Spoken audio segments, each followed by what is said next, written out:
ಆಕಾಶಕ್ಕೆ ಚಪ್ಪರ ಹಾಕಿ ಈ ಭೂಮಿಯ ಮಂಟಪ ಮಾಡಿ ತಾರೆಗಳ ತೋರಣದಿ ಜೀವಗಳ ಬೆಸೆಯುವ ಕಲ್ಯಾಣ.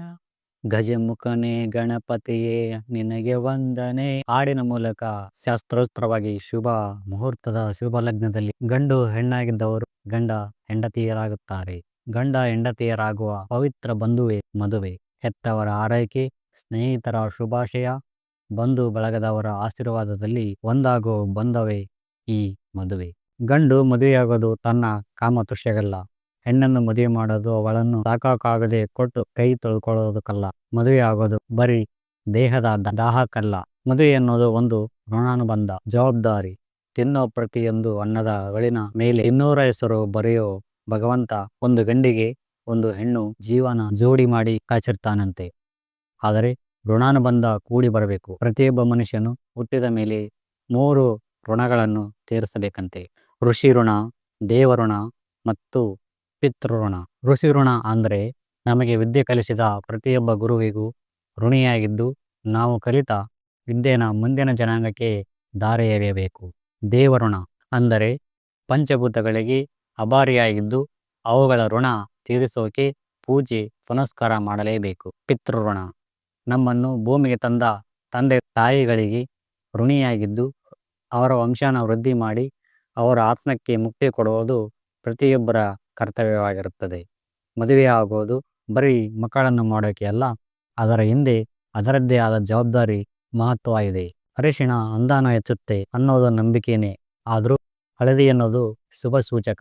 ಅರಿಶಿಣ ಅನ್ನೋದು ನೆಗೆಟಿವ್ ಎನರ್ಜಿಯಿಂದ ದೂರ ಮಾಡುತ್ತದೆ. ಅದಕ್ಕೋಸ್ಕರ ಅರಿಶಿಣ ಶಾಸ್ತ್ರ ಮಾಡುತ್ತಾರೆ. ಗೌರಿ ಮತ್ತೆ ಈಶ್ವರ ಆದರ್ಶ ದಂಪತಿಗಳು, ಅವರಂತೆ ನಮ್ಮ ಜೀವನವು ಆದರ್ಶವಾಗಿರಲಿ ಅಂತ ಹೆಣ್ಣು ಗೌರಿ ಪೂಜೆ ಮಾಡಿ ಬೇಡಿಕೊಳ್ಳುತ್ತಾಳೆ. ತಂದೆ ತಾಯಿಗಳು ಸಾರ್ಥಕ ಭಾವದಿಂದ ಕಣ್ತುಂಬಿಕೊಂಡು ಬಂಧು ಬಳಗ ಮುಕ್ಕೋಟಿ ದೇವರುಗಳ ಸಾಕ್ಷಿಯಾಗಿ 3 ಗಂಟಿನಲ್ಲಿ ನಂಟಾಗುತ್ತಾರೆ. 3 ಗಂಟುಗಳು ಸೃಷ್ಟಿ, ಸ್ಥಿತಿ, ಲಯದ ಸಂಕೇತ. ಭೂತ, ವರ್ತಮಾನ, ಭವಿಷ್ಯದ ಸೂಚಕ. ನಂತರ ವರನು ಧರ್ಮೇಚ, ಅರ್ಥೇಚ, ಕಾಮೇಚ, ಮೋಕ್ಷೇಚ, ನಾತಿಚರಾಮಿ ಅಂತ ವಧುವಿಗೆ ವಚನ ನೀಡುತ್ತಾನೆ. ಅಂದರೆ ಧರ್ಮದ ಚೌಕಟ್ಟಿನಲ್ಲಿ, ಆರ್ಥಿಕ ಪರಿಸ್ಥಿತಿಯಲ್ಲಿ, ಕಾಮದ ವಿಷಯದಲ್ಲಿ ನಿನ್ನ ಜೀವನ ಪರ್ಯಂತ, ಮೋಕ್ಷದಲ್ಲೂ ನಿನ್ನ ಜೊತೆಯಾಗಿರುತ್ತೇನೆ ಅಂತ ಆಣೆ ಮಾಡುತ್ತಾನೆ. ಬಂಗಾರದ ತಾಳಿ, ಬೊಟ್ಟು ಹಾಕೋದು ಸ್ಟೇಟಸ್ನ ತೋರ್ಸೋಕಲ್ಲ. ತಾಳಿಗೆ ತಲೆಬಾಗಿದ ಹೆಣ್ಣು ಪರಪುರುಷನ ಕಡೆಗೆ ಆಕರ್ಷಿತಳಾಗಬಾರದು ಅನ್ನೋದು ಗಂಡನ ಶ್ರೇಯಸ್ಸು, ಆಯಸ್ಸು ಹೆಚ್ಚಿಸುತ್ತೆ ಅನ್ನೋದು ನಂಬಿಕೆ ಮತ್ತು ವಾಡಿಕೆ. ಮದುವೆಗಳಲ್ಲಿನ ಅತಿರೇಕಗಳು.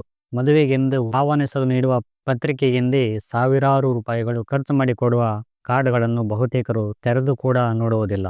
ಇಲ್ಲಿಂದ ಶುರುವಾಗುವ ಈ ದುಂದು ವೆಚ್ಚ ಹೇಗಿರುತ್ತದೆ ಎನ್ನುವುದನ್ನು ನೀವೇ ನೋಡಿ. ಲಗ್ನ ಪತ್ರಿಕೆ ಹಂಚಿ ಸಾವಿರಾರು ಜನರನ್ನು ಮದುವೆಗೆ ಕರೆಯುವುದು, ಇದರಲ್ಲಿ ಯಾರು ಬಂದಿದ್ದಾರೆ, ಇದರಲ್ಲಿ ಯಾರು ಹೋಗಿದ್ದಾರೆ ಅನ್ನೋದು ಸಹ ನಮ್ಮ ಗಮನಕ್ಕೆ ಬರುವುದಿಲ್ಲ.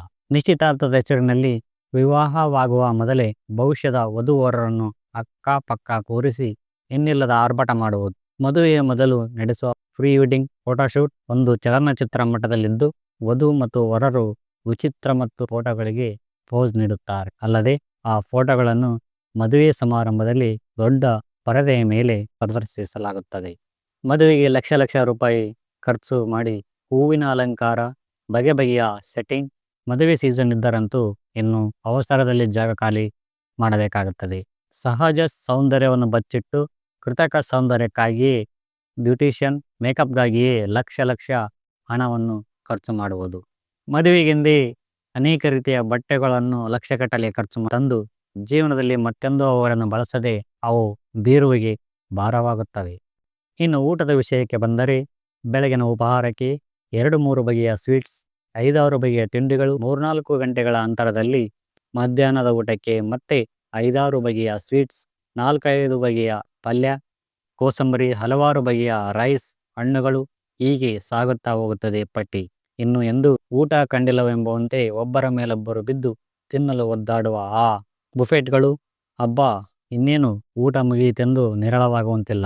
1 ಕಿಲೋಮೀಟರ್ ಸರದಿಯಲ್ಲಿ ನಿಂತು ವೇದಿಕೆಯನ್ನು ಹತ್ತಿ ವಧುವರರನ್ನು ಅರಸಿ ಕೃತಕನಗೆ ಬೀರಿ ಫೋಟೋಗಳಿಗೆ ಪೋಸ್ ನೀಡುವುದು. ಆ ಫೋಟೋಗಳನ್ನು ನಾವೆಂದೂ ನೋಡಲಾರೆವು. ವೇದಿಕೆಯ ಮೇಲೆ ವಧುವರರನ್ನು ಅರಸಲು ಹೋಗುವಾಗ ಶೂ, ಚಪ್ಪಲಿಗಳನ್ನು ಕೆಳಗೆ ತೆಗೆದಿಟ್ಟು ಹೋಗಬೇಕು. ಆದರೆ ಹೆಚ್ಚಿನ ಕಡೆಗಳಲ್ಲಿ ಇದನ್ನು ಕಡೆಗಣಿಸಲಾಗುತ್ತದೆ. ಇನ್ನು ಉಡುಗೊರೆಗಳ ಹೆಸರಿನಲ್ಲಿ ಬರುವ ಅನುಪಯುಕ್ತ ವಸ್ತುಗಳನ್ನು ಏನು ಮಾಡಬೇಕೆಂಬುದು ಬಹುಶಃ ಯಾರಿಗೂ ತಿಳಿದಿರುವುದಿಲ್ಲ. ಡಿಜೆ, ಮ್ಯೂಸಿಕ್, ಆರ್ಕೆಸ್ಟ್ರಾ ಹೀಗೆ ಕಿವಿ ಮತ್ತು ಮೆದುಳು ಸಹಿಸದ ಅತ್ಯಂತ ಭಯಾನಕ ಶಬ್ದದ ವಾತಾವರಣ. ಇದಕ್ಕೂ ಸಹ ಲಕ್ಷಗಟ್ಟಲೆ ಹಣವನ್ನು ಸುರಿಯಬೇಕು. ಮೆಹಂದಿ, ಸಂಗೀತ, ಬ್ಯಾಚುಲರ್ ಪಾರ್ಟಿ ಈ ತಂತುಗಳು ಸಹಿತ ಅದರಲ್ಲಿ ಕೂಡಿಕೊಳ್ಳುತ್ತವೆ. ದುಡ್ಡಿರುವವರು, ಆಗರ್ಭ ಶ್ರೀಮಂತರು ಇವೆಲ್ಲವನ್ನು ನಿಭಾಯಿಸುವವರು. ಆದರೆ ಒಬ್ಬರನ್ನು ನೋಡಿ ಇನ್ನೊಬ್ಬರೆನ್ನುವಂತೆ ಮಧ್ಯ ಕೆಳ ಮಧ್ಯಮ ವರ್ಗದವರು ಸಹ ಇವೆಲ್ಲವನ್ನು ಮಾಡಲು ಹೋಗಿ ಸಾಲ ಸೂಲಗಳಲ್ಲಿ ಮುಳುಗುತ್ತಿರುವುದು ಅತ್ಯಂತ ಶೋಚನೀಯ. ಈ ತಪ್ಪು ಕಲ್ಪನೆ ನೀತಿಗಳು ಒಂದಕ್ಕೊಂದು ಅನುಸರಿಸುತ್ತವೆ ಮತ್ತು ಇದರಿಂದ ಫಂಕ್ಷನ್ ಹಾಲ್ಗಳು, ಕ್ಯಾಟರರ್ಗಳು, ಡೆಕೋರೇಟರ್ಗಳು ಹೀಗೆ ಹಲವಾರು ಇದರ ಪೂರ್ಣ ಲಾಭ ಪಡೆಯುವುದರಲ್ಲಿ ಸಂಶಯವಿಲ್ಲ.